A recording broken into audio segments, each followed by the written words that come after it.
巡りをたどっても尽きません。森の小さなレストラン、空っぽのポケットをまっさぐって忘れた人からたどり着く。予約は一つもありません。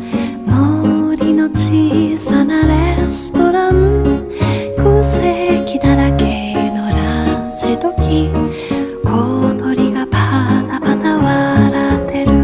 チュルチュンチュンチュンチュンチュンチュルチュン